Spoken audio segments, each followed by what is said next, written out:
Come with me to a magical place where being labeled the Pork Queen is a compliment, where being nice is just a way of life, and where all leaders of the free world must pass through. Welcome to Iowa. Whether you're a current Iowan, an Iowa expat, or an Iowan at heart, this show is for you. This is the Iowa Podcast. Real Iowans, real talk, no drama. I'm Justin Brady, and joining me is the CEO of the Greater Des Moines Partnership, Jay Byers. Jay, thanks for coming on the show. I appreciate it. Well, Justin, it's always great to talk to you, and really look forward to this conversation. And thanks for everything you do for our region and our state. You're a thought leader on a lot of important issues, and we appreciate you very much. Thanks, Jay. Checks in the mail. So when I moved, so you know my story. I grew up in Des Moines. I moved to Minneapolis. I came back, and when I came back, I had no idea what the partnership was outside of the fact that a buddy of mine, Ben Washburn, said, hey, you need to come, you're back in Des Moines now.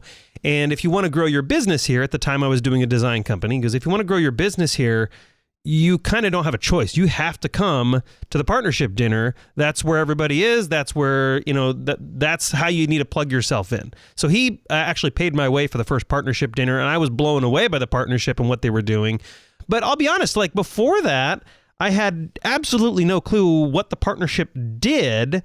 And so I want to talk about momentum in Central Iowa. I want to talk about record new business filings. But for those that don't know and are too afraid to ask, can you give us the 30,000 foot view and the day-to-day overview of what the partnership does? Yeah, I can definitely do that. And Justin, you mentioned you were a boomerang, grew up in Iowa, moved to Minnesota, came back. I'm also a boomerang. I grew up in Northwest Iowa. I didn't know that. Had been in Central Iowa for college at Simpson, went to law school at Iowa. And I left the state to go to Indianapolis to work for a big law firm and had the opportunity to boomerang back. So I think That's something we share. Maybe thought we were seeking greener pastures when really the greenest pastures were in our backyard. So thank you for coming back. And that's a perspective I think both of us bring in terms of what can we do every day to make this an even better place so that we can continue to attract and retain that top talent that's coming out of our schools. So Greater Des Moines Partnership, we are the regional economic and community development organization serving Central Iowa. What that means is we are a combined regional economic development organization, regional chamber of commerce, and downtown organization. So on the economic development front, we work on recruiting companies to relocate here from across the country, from across the globe. We work with existing companies to help them expand. We help work on building out the entrepreneurial ecosystem, which is, I know, a big passion for you. We also spend a lot of time in terms of talent. So attracting talent to the region, retaining talent, skilling up existing talent. Talent is a huge issue for quite frankly, all of our businesses right now, large, small, medium size, it's private sector, it's public sector, it's nonprofit sector. So that's a big part of our work. We also, as you mentioned, with our helping small businesses, and we have, as the regional chamber of commerce, we have 24 affiliate chambers of commerce with roughly about 6,500 members. So we're collectively the fourth largest regional chamber of commerce in the country. And have a number of different initiatives to help our regional, our affiliate chambers across the region, and also that high-level programming and technical assistance to assist our small businesses. And then we have, with when the partnership was formed in 1999, and I mentioned we're regional economic development, which is 10 counties, regional chamber of commerce, and then also that downtown mission. So it's pretty unique in a region our size to also have that downtown work as part of our core mission. So there's a lot of work we do within specifically downtown Des Moines. So Operation Downtown, our staff helps run that. So that's clean, safe, and beautiful. So, the extra security you see downtown, or people making sure it's clean, downtown banners, downtown flowers, downtown events, farmers market. And then across all those platforms, we do government relations, and that's what I used to do before I was CEO. So federal lobbying, policy development, state, city, county, school, and then also PR and marketing. What can we do to really share that story loud, wide, and broad across the country, across the world, in terms of making sure that people know who Greater Des Moines, or as we like to say, DSM USA is, and that they have that positive image of Greater Des Moines and DSM USA and want to be part of that moving forward. Yeah, I mean, I got to give a shout out because I work downtown, actually like one block next to you where you work in the partnership building. And I got to give a shout out to Operation Downtown because, I mean, like downtown Des Moines is kind of like Disney World. Like, you don't even see trash anywhere. Like it can be a fun little challenge to even see trash. Now, I'm going to say that and someone's going to look out their window and see trash somewhere, right? But it's absolutely amazing how quick Operation Downtown is at cleaning up trash and keeping things clean and safe. It's absolutely unbelievable. Like I said, I want to talk about the new business filings really quickly, though. How do you guys keep the lights on? I think that's another misunderstanding. You mean in terms of the Greater Des Moines Partnership organization? Yeah. So we are our tax structure is we're a nonprofit. We're a 501c6. We also have a 501c3, a couple of 501c3s that we have sort of under umbrella. So we are a public-private partnership. We are funded primarily by about 365 or so investors. And those are both public and private and nonprofit, I should say, too. But we're funded primarily about 90% from the private sector. We do have some other, events and services that's are part of that budget. But primarily, we're driven by that by those investors. And then we also, as I mentioned before, we have dual membership with our 24 affiliates across that sort of 10-county region. And so that's really. That's how we keep the lights on. And, as I tell our team all the time, it's all about what value can we create for our investors, because there is no requirement, right? We don't get, hotel motel tax or anything like that. We need to be able to show that value to our members and investors continually to say, right. What is it we do and what can we do to drive value for the overall region and what can we do to drive overall value for our investors and our members. Yeah, so I want to talk about the momentum of Des Moines and Iowa in general. Obviously, we'll mix these a little bit because obviously our cities here in Iowa, I think, maybe matter a little bit more to us than some of the bigger states that have like a lot of competing cities, right? Maybe that doesn't make sense to anybody but me in my head, but that's kind of how I view it. Like Iowa is kind of one big community. Like, and we kind of consider everybody in our other cities as our neighbors in a way. But so the Iowa Secretary of State office, I don't know if you got that email, but Paul Pate's office just sent out the kind of the momentum happening in central Iowa and the state in general, but record new business filings in Iowa history in the 2022 fiscal year, which is 33,331 new businesses. And that actually breaks previous records of last year of 33,260. And of course, the year's not done yet. I think that was for the fiscal year. So what's up with we just had this pandemic, we had some shutdowns, we have inflation is here, we have, it's fair to say we've had our share of challenges in the last 2 years. So what is driving this momentum? Yeah, I think those numbers are extraordinary, right? And it's right. Great for our region, it's great for the entire state. And I think it's, to me, it's not all that surprising because And I know you are a national entrepreneur as well, and a lot of those factors you mentioned, the pandemic, inflation, supply chains, right? That's all disruption, right? And disruption is what drives innovation. It creates disruption, also creates lots of opportunity, right? And so with all the changes that are happening within the economy, that also gives a lot of entrepreneurs opportunities to take advantage of how things have changed. And those who are smart and nimble and have great ideas can be very successful as entrepreneurs. So I think that's a big part of it. And I think another big part of it is just with the pandemic and people working from home and really having a reflection in terms of what's important to them and what they've always wanted to do. Maybe they always had this great idea. Maybe I always wanted to start this business, and it's now or never, right? And maybe they had just more time on their hands. Maybe they were looking for a change. I think again that opportunity with disrupting their lives and their patterns are like, you know what, let's do it. And some people got displaced, right? Some people lost their jobs. And so they were sort of forced into coming up with new ideas, right? So I think it's kind of all of that.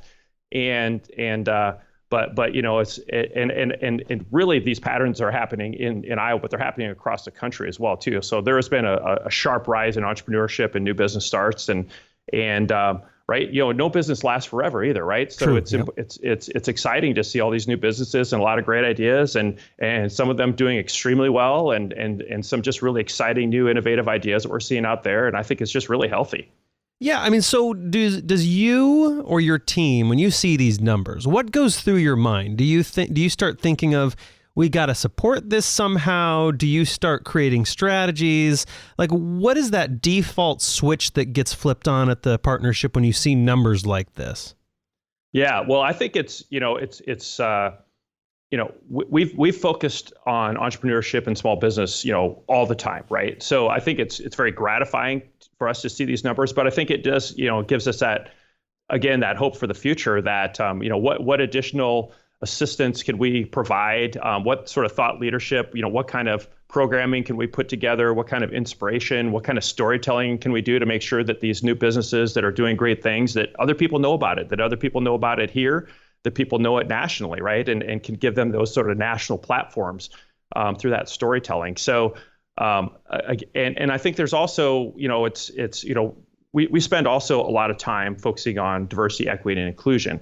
And so looking at what do these numbers look like, are all entrepreneurs being as successful? Are there other groups that have had challenges, and do they have unique circumstances where we can provide that additional assistance to make sure that all entrepreneurs, regardless of their backgrounds or where they're from, could be successful, and maybe they didn't have some of the opportunities, either growing up or where they live, but have some really great ideas and might not have those resources, but for us or our partners that other partners here regionally or at the state that can help them that maybe they didn't already have, to make sure that their really great idea can also become a really great business.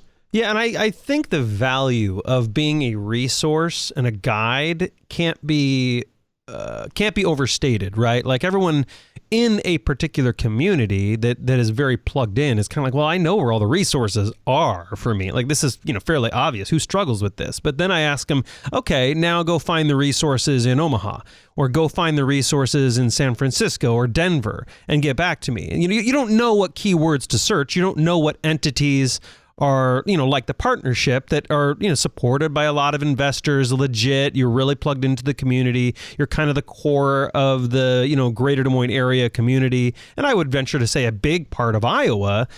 If you look into another city, it's actually a little bit more difficult to find out where those resources are. So I think the value of being that resource, getting people plugged in, can't be overstated, right? Like, having those resources available to people, entrepreneurs, businesses that are moving in, saying, we're the partnership, we can get you plugged in, and we can get you all the resources you need, and tell you where all this stuff is, how to make the move. I think that's a huge value that I think a lot of people locally probably don't fully understand. I want to switch gears a little bit to what you were saying earlier. You were mentioning a lot of the downtown events that you guys are behind and you organize. And one of those recently was the DO Tour, right? I think we just got done with year 2 of the DO Tour. Am I right in this? It was just the second year just completed not too long ago?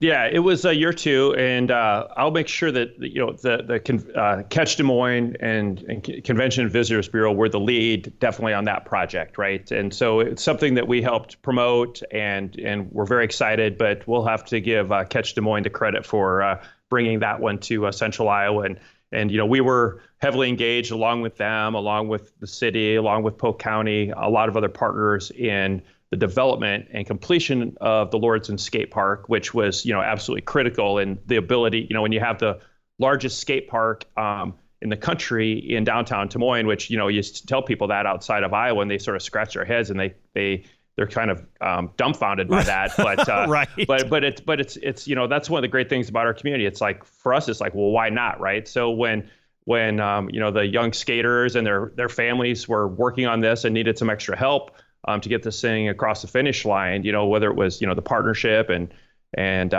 Catch Des Moines and the county and city and so many other leaders who stepped up to get that thing across the finish line. It was really an example of what what this community is all about. So do we have like numbers after that? I mean, I didn't ask you for this ahead of time, and I know numbers aren't just things everyone recalls off the top of their head. Do we have any like economic impact or any numbers to give people an idea of what year 2 look like? I have not seen those numbers. Sure, I would be happy to get those fair. to you. I know Greg Edwards and his team track that. I have not seen if those have been released for this year. I'm sure they had projections, but I'm not sure they've tallied what that looks like. Yeah, and that's not again, a big deal. It's huge for hotel rooms. It's huge for restaurants. And I know with you working downtown, I mean, it was just awesome to see, literally people from across the world that were experiencing downtown Des Moines that never, ever would have been here, but for the fact that we have the world's largest skate park and great partners like Catch Des Moines who were able to get the Dude Tour to come to Des Moines. See, and you're tapping on my core question, which is, obviously it's super cool to have an event like this, visually to see it there. But if I put on my cynic hat, my crotchety old man hat, and I'm just like, just a bunch of skaters coming into my state, who cares? So like, it's cool that we have a big national event, and I imagine it's a little bit of marketing for us into that community, but what are the practical, you touched on a few, but what are the practicals for like the non-skater community? Does this stuff make any kind of realistic impact for the greater Des Moines area, and what does that look like? Yeah, it's really big, right? I mean, we just talked. We're just scratching the surface on the tourism side, right? And there's a lot, in addition to the Dude Tour, they have, other events and people who have treated this as a destination to come. I got to check this place out, right? Across the Midwest. But for us too, right? This is all about when you look at talent, recruitment, retention, economic development. Really, and in many ways, Justin, this has always sort of been the case, but I think that really people have understood this more than ever, especially after the pandemic, and it's all about placemaking, right? What can you do to make this a place where people want to live, where people want to stay, where people want to grow their business, right? And there's a lot of factors to that, but a big part of that is things like arts and culture, which I know you're passionate about, and also outdoor recreation, right? We know that in Des Moines, and I'm going to sound very cliche here, don't have mountains, don't have oceans. How many times have you heard that? But yep. But that means you got to work extra hard to say, what do you have and what can you leverage to really make yourself stand out, right? So, like I'll give another example, right? We have 900 miles approximately of connected bike trails. No one else has that, right? So when we say we're the bike trail capital of the world, I think that's like legit, right? And now we're working on 150 miles of water trails with 3 signature projects downtown. And then you have things like the skate park, right? And so while, even me, who I'm a Gen Xer, like there are plenty of Gen Xers who are skateboarders, not me. I'm 6'6". I think I've got a long way to the ground now at my age, right? I don't think I want to fall, but I love the notion of skateboarding. I went down there to watch, both years, and you see, 12-year-old young ladies who are some of the best skaters in that are Olympic medalists who are down there just shredding, and it's incredible, right? And it's like I do know that especially you and I talked about how we left the state, right? And so there are a lot of young people who love to skate, and if this is a way that we can keep them here long term as a talent driver and placemaking. That's a big deal. And can this help recruit people to say, gosh, I didn't know that I could have the world's largest skate park here, or my kids love to skate, right? So this is a talent attraction retention. It's same thing with, going forward with the new soccer stadium, right? We have the opportunity to bring pro soccer to our region. And especially when it's the world's most popular sport, across the globe. And when we have the fastest growing foreign-born population in the Midwest, second fastest in the entire country, having pro soccer is a big deal for talent attraction and retention, right? So it's not just, hey, these are sort of nice to have. They're sort of, in today's global competition for talent and economic development, they're sort of, you got to have must-have strategies to really to figure out what can be your competitive edge. So it's not like we think here in Central Iowa, having the Dude Tour and a skate park is going to draw everybody in and change everything. It's more that the skate park, the soccer stadium, the events you were speaking of, these are all components of a bigger strategy for outsiders, I would say like to replace the mountains or replace like the coast, right? Like these are all part of a comprehensive strategy to have really fun things to do for everybody. That's what this fits into. That's what this fits into, correct? Absolutely. Yeah. Okay. So yeah, and I do like. I'll be honest about the skate park, because I'm glad you brought up the soccer stadium. I want to talk about that. But about the skate park, I was kind of in that boat where I'm like, this is cool. I'm glad it's here. But like, I can't imagine that many people and I've even had other people have asked me this question. I can't imagine we have that big of a skating community where anyone's going to use this thing. And so all it takes to change your mind on that is to go down there for 20 minutes. Any time of the day, any day that it's, fair weather, obviously, go down there and look, and it is packed all the time. And not only that, but it's not a bunch of people learning to skate. It's people doing tricks. I remember when I was in junior high and I was skating, I couldn't pull this stuff off, like all these things. And this is like normal, everyday Iowans. Tons of skateboards everywhere and all these people doing this stuff. It blows your mind that we had that much of a community here. And I will say another thing that's fascinating that I didn't even think about is I work at Gravitate. It's a co-working space downtown. And so for years, it's been a normal thing to see skateboarders doing tricks on like public property. And I haven't seen any like abusive behavior or, people destroying property. I haven't seen that. But, they'll like have spotters in the street because they need to complete their trick into the street. And we would see that quite often. And we'd see people just eating dirt,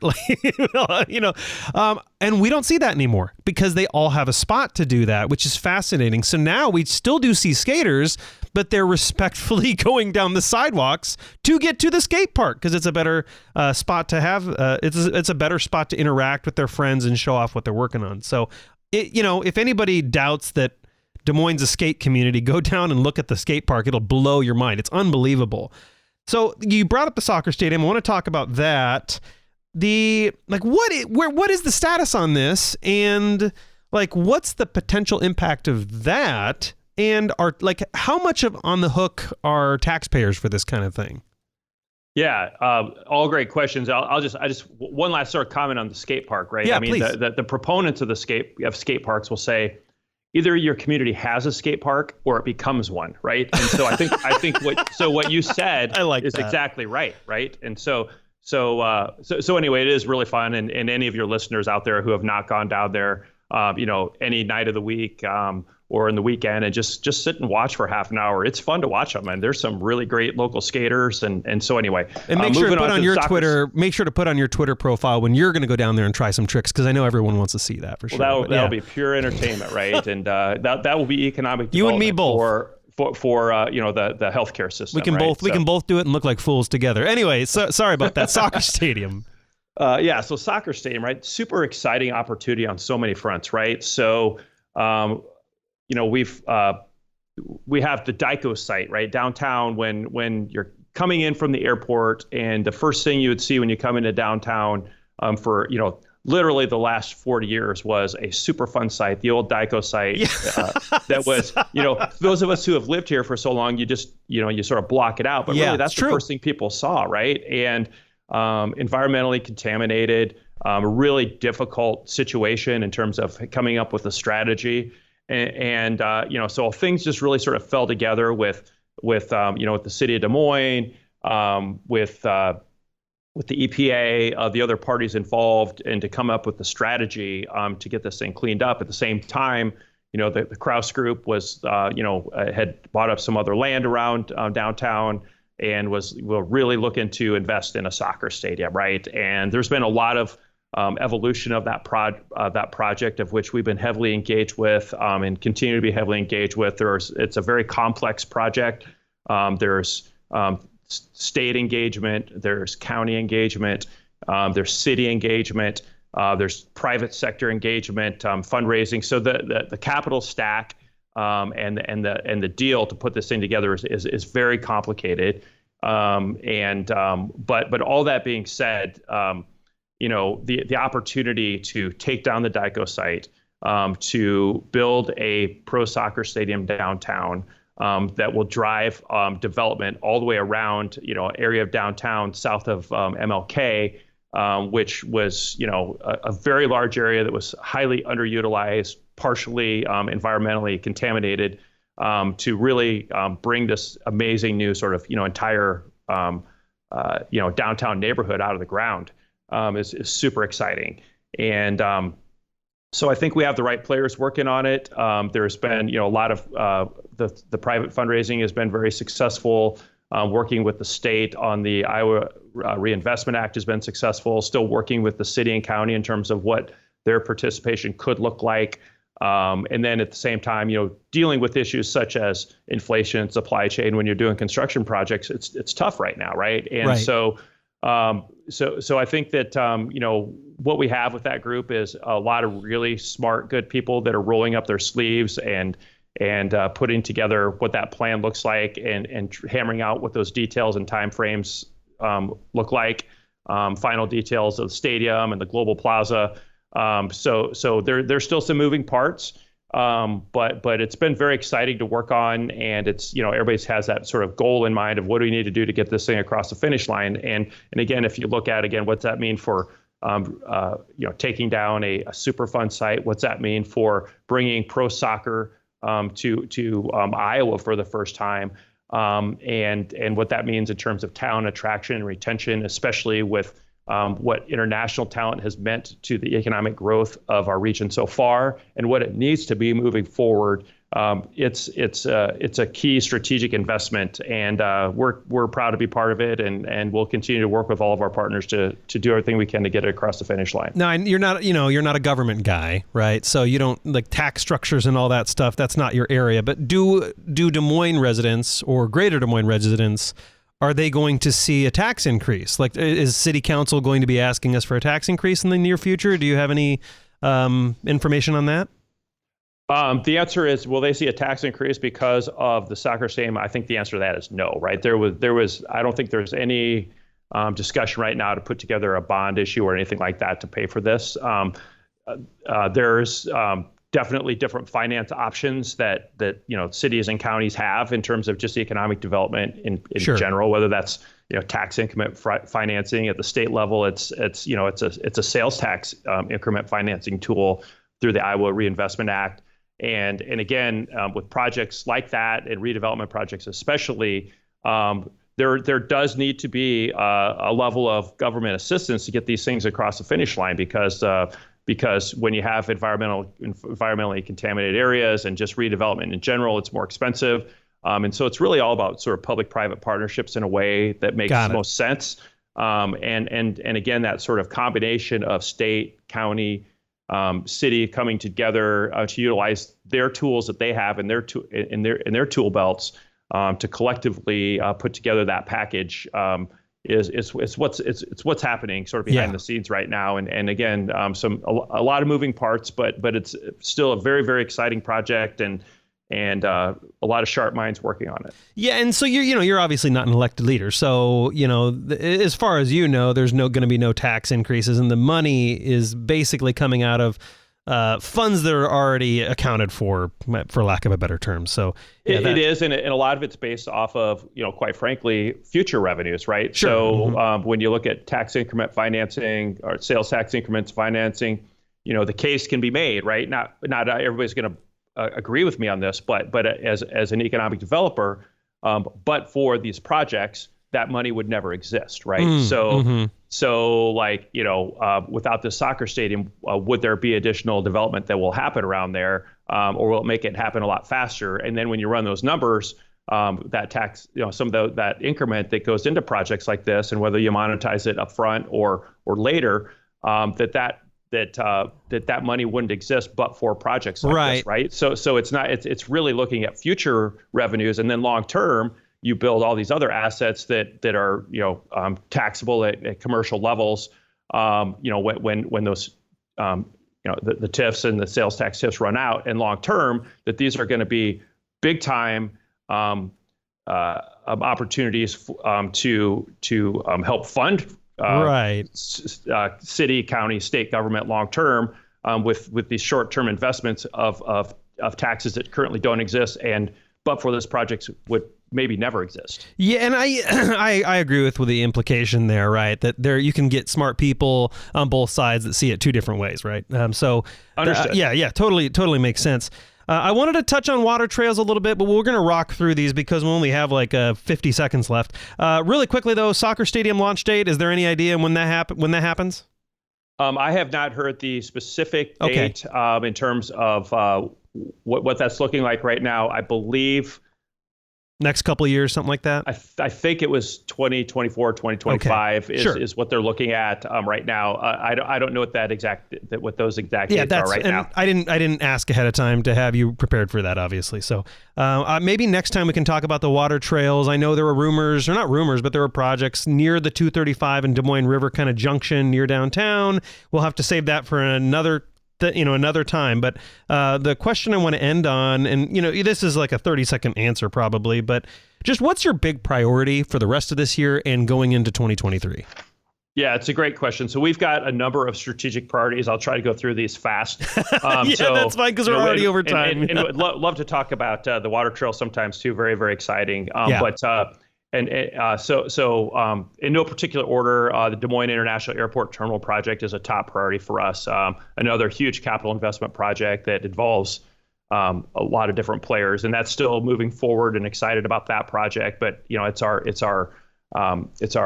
gateway to the world, and we've seen incredible growth with enplanements and passengers through there, and we need a new terminal. Second, continuing to focus on diversity, equity, inclusion programs and services, and just really doubling down on that on the talent side, on the small business side. So continuing to, offer and implement more DEI programming and services. Also continuing to move forward on our regional talent strategy, which we call Future Ready DSM. So that 75 by 25 goal of by 2025, trying to get 75% or more of working age adults to have some sort of credential beyond just a high school diploma. So moving forward on that, we will be launching a new national talent attraction campaign and that we're working on right now. Again, it's all about talent. So your listeners can look forward to that. And then continuing to focus on major placemaking projects. We spent a lot of time talking about the soccer stadium, but also the Icon water trails would be part of that as well too. Exactly. Again, 150 miles of water trails across the region, 3 signature downtown projects, 86 projects across the region.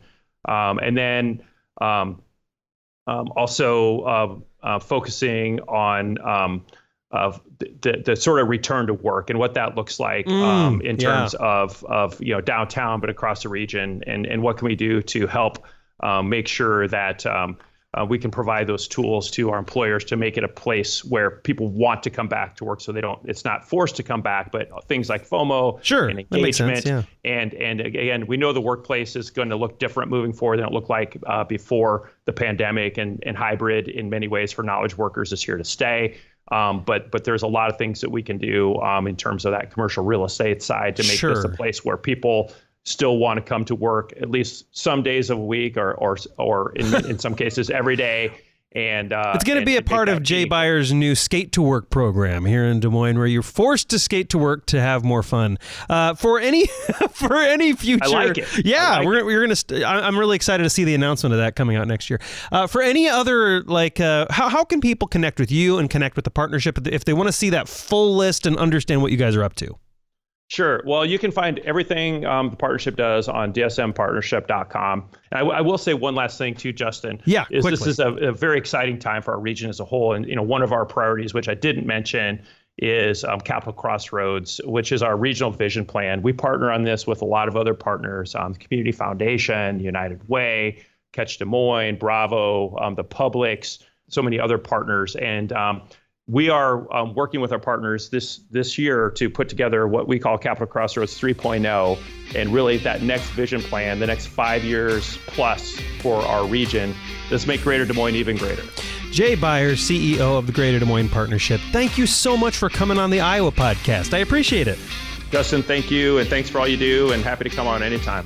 And to my fellow Iowans, Iowa expats, and Iowans at heart, thanks for listening and subscribing to the Iowa Podcast.